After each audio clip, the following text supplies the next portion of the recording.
Bible de Yehoshua Hamashia. Galates. Chapitre 4.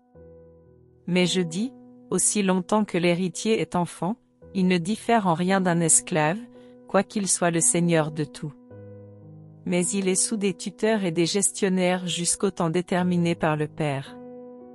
Nous aussi, de la même manière, quand nous étions enfants, nous étions sous l'esclavage des rudiments du monde. Mais lorsque l'accomplissement du temps est venu, Elohim a envoyé son Fils, venu d'une femme, venu sous la Torah, afin qu'il rachète ceux qui étaient sous la Torah, afin que nous recevions l'adoption. Mais parce que vous êtes fils, Elohim a envoyé l'Esprit de son Fils dans vos cœurs, criant, Abba, Père. Maintenant donc tu n'es plus esclave, mais fils. Or si tu es fils, tu es aussi héritier d'Elohim par le moyen du Machia. Mais alors, ne connaissant pas Elohim, vous étiez en effet esclaves des Elohim qui ne le sont pas de leur nature. Mais maintenant que vous avez connu Elohim, ou plutôt que vous avez été connus d'Elohim, comment retournez-vous encore à ces faibles et pauvres rudiments, et vouloir comme auparavant en être esclaves? Vous observez attentivement les jours, et les mois, et les temps, et les années. Je crains pour vous d'avoir travaillé en vain parmi vous. Devenez comme moi, puisque moi aussi je suis comme vous, frères, je vous en supplie. Vous ne m'avez fait aucun tort. Mais vous savez que ce fut à cause d'une infirmité de la chair que je vous ai pour la première fois évangélisé. Et vous n'avez ni méprisé, ni rejeté ma tentation, qui était dans ma chair. Mais vous m'avez reçu comme un ange d'Elohim, comme Machia Yehoshua. Quelle était donc votre déclaration de bénédiction? Car je vous rends témoignage que, si cela avait été possible, vous vous seriez arraché les yeux pour me les donner. Suis-je donc devenu votre ennemi en vous disant la vérité?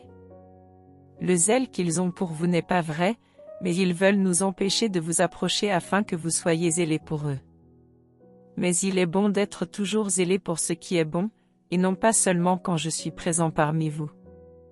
Mes petits enfants, pour qui j'éprouve de nouveau les douleurs de l'enfantement, jusqu'à ce que Machia soit formé en vous, mais je voudrais être maintenant avec vous et changer mon langage, parce que je suis perplexe à votre sujet.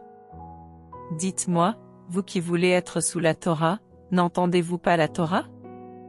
Car il est écrit qu'Abraham eut deux fils, un de l'esclave, et un de la femme libre. Mais celui de l'esclave fut engendré en effet selon la chair, et celui de la femme libre en vertu de la promesse. Ces choses sont allégoriques, car ce sont les deux alliances. En effet, l'une du mont Sinaï, qui engendre pour l'esclavage, c'est Agar. Car Agar est la montagne de Sinaï en Arabie, et correspondant à la Jérusalem d'à présent. Or elle est esclave avec ses enfants. Mais la Jérusalem d'en haut est la femme libre, et c'est notre mère à nous tous. Car il est écrit, réjouis-toi, stérile, toi qui n'enfantes pas. Éclate et pousse des cris, toi qui n'as pas éprouvé les douleurs de l'enfantement. Car les enfants de la délaissée seront plus nombreux que les enfants de celle qui était mariée. Or pour nous, frères, nous sommes enfants de la promesse comme Yitzhak.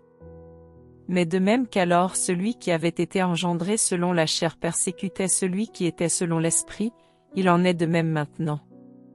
Mais que dit l'Écriture?